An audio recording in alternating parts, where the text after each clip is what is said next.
Saya sampaikan untuk kalian, oligarki itu juga enak. Waktu miskin, lihat mobil bagus kita marah, melempar aja itu mobil.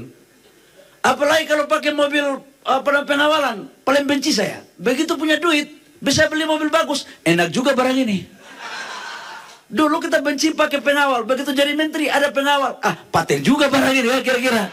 Jadi saya mau sampaikan untuk kalian, jangan coba-coba bilang bahwa kita oligarki atau yang oligarki itu gak bagus. Tunggu kalian, saya mau tunggu. Begitu suatu saat kalian jadi pejabat, jadi orang kaya, mungkin kelakuan kalian akan lebih jahat daripada saya. Assalamualaikum warahmatullahi wabarakatuh. Waalaikumsalam warahmatullahi wabarakatuh. Asyhadu an la ilaha illallah wa asyhadu anna Muhammadan abduhu wa rasuluh. Allahumma sholli ala Muhammad wa ala ali Muhammad. Pemirsa, kita jumpa di acara Dibacain Berita bersama Bung Kameramen yang penuh dengan nuansa Indonesia berdaulat. Bung Kameramen, silahkan. Ya, Bu Alfian, terima kasih. Mudah-mudahan podcast Ustadz Alfian Tanjung segera muncul nih, karena orang pada bertanya-tanya kapan nih Bu Alfian bertamu lagi. Nah, jadi mungkin bertamunya dengan podcast akan disinergikan. Nah, Bu Alfian, ini ada berita yang menggoyang istana sedikit, Bu Alfian, dari Tempo. Jadi diberitakan oleh Tempo, Bahlil laporkan investigasi Tempo ke Dewan Pers. Pemret sebut sudah sesuai kaidah. Nah, Bu Alfian, kemudian Tempo juga membuat berita lain yang judulnya adalah Bahlil dinilai seharusnya jawab dugaan jual beli izin tambang, bukan malah melaporkan Tempo. Nah, jadi kalau di komentar-komentar di sosial media udah banyak yang komentar, kita dukung Tempo untuk kasus ini, Bu Alfian. Kita dukung Tempo atau kita lebih percaya Tempo daripada Bahlil. Ya kalau dari wajahnya sih nggak Bahlil banget lah. Gimana respon awalnya, Bu Alfian? Silakan. Nah, kalau dari saya mungkin persoalan Bahlil ini menunjukkan arogansi. Lu coba-coba ngungkit-ngungkit gue tangkep lu, begitu. Itu harus dipahami, Bung Kameramen. Jadi kesungguhan dia melaporkan kan ujung-ujungnya kan dia mengancam. Nah, ancaman itu dalam teori perilaku, karena saya pernah lama mengajar ya. Ketika orang mengancam dengan ancaman yang begitu sangat tendensius dan mengarah kepada hal-hal yang awas lu ya. Nah, sebenarnya ada sesuatu dengan yang bersangkutan. Iya, betul. Artinya intinya buat Bung Bahlil, ya silakan saja bahwa Anda juga tidak akan hidup selamanya. Anda pun nanti akan mati dan Anda akan juga berhadapan dengan mahkamah Allah. Dari saya, sedapat mungkin buat teman-teman Tempo dengan bocor halusnya, terus bekerja, lakukan pembelaan kepada hak-hak masyarakat mendapatkan informasi yang jujur, yang adil, yang benar dan berpihak pada kebenaran menurut yang maha benar. Ya, Bu Alfian, saya dari membacakan berita ini saya mendapatkan ide untuk cerita Uat setelah ini. Jadi Bu Alfian,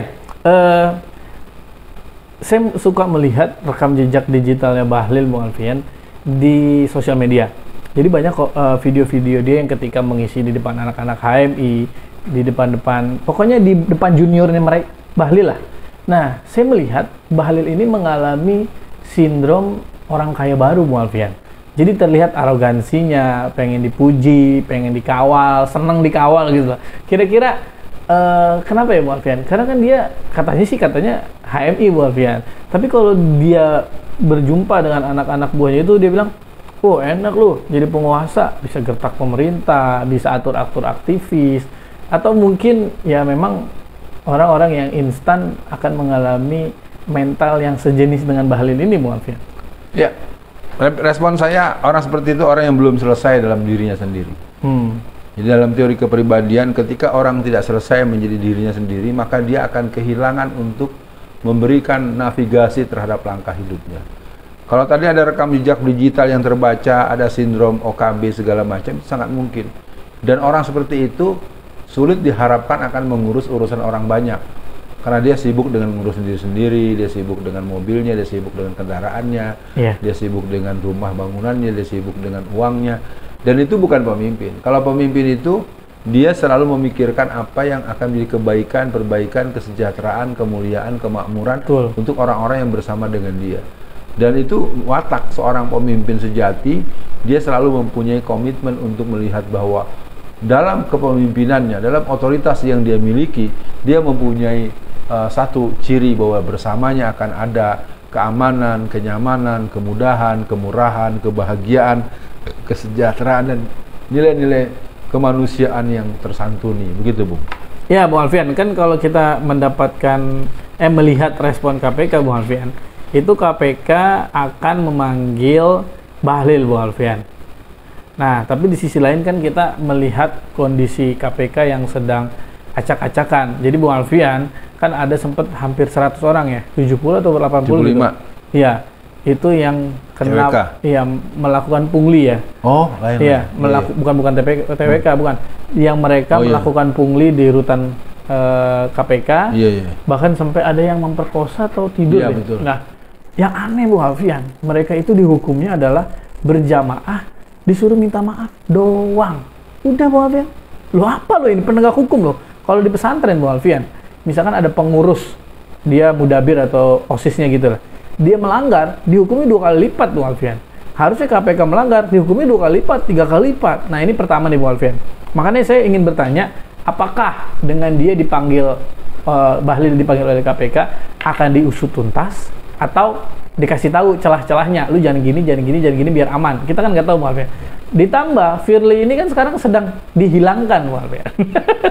Firly Bahuri sedang dihilangkan. Jadi mungkin untuk akhir sesi kali ini, pengulangan pertanyaan saya adalah, apakah Bahlil akan diselesaikan atau ditangkap oleh KPK atau akan dilindungi oleh KPK? Untuk seluruh cerita tentang Firly yang dihilangkan, Harun Masiku, 100 petugas KPK yang hanya cuman suruh minta maaf pada kelakuan yang banyak, itu porosnya adalah makzulkan Jokowi. Betul. Itu satu.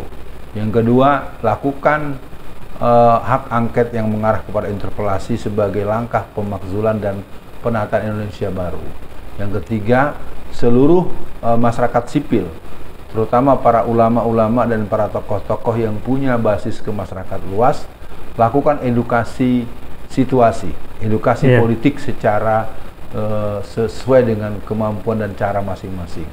Yang berikutnya, mari kita sadari bahwa negara kita sedang mengalami proses pendewasaan dalam peran-peran politik dan peran-peran sosial. Saya, Alfian Tanjung, menekuni ini selama kurang lebih persis 5 tahunan, membersamai di masyarakat di bawah.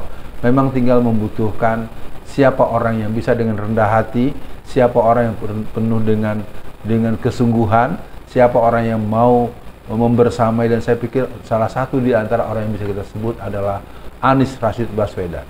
Dan orang lain yang bisa kita sebut ada Habib Rizik Syihab. Betul. Kita bisa menemui beberapa nama-nama lagi yang mereka seperti nama Pak Din Samsudin, seperti nama-nama Ihsanuddin Nursi, seperti nama Refli Harun, seperti nama-nama Ferry Amsari, dengan berbagai nama, ya, orang-orang seperti Edi Mulyadi, ya mungkin untuk peran-peran tertentu di sektor tertentu, Alfian Tanjung, Saifullah Fatah, Abraham Samad. Kita punya banyak. Ada Ustadz Bakhtiar Nasir, Ustadz Abdul Somad, Ustadz Adi Hidayat. Kita punya banyak orang. Jadi sekali lagi buat Bung Kameramen, bahwa Bahlil, saya lebih setuju dengan pendapat Bung Kameramen yang kedua tadi. Kemungkinan Bahlil mendapatkan peta jalan untuk menyelamatkan diri di dunia. Ya, mendapatkan peta jalan untuk menyelamatkan diri di dunia, tapi tidak selamat di akhirat. Betul. Ya.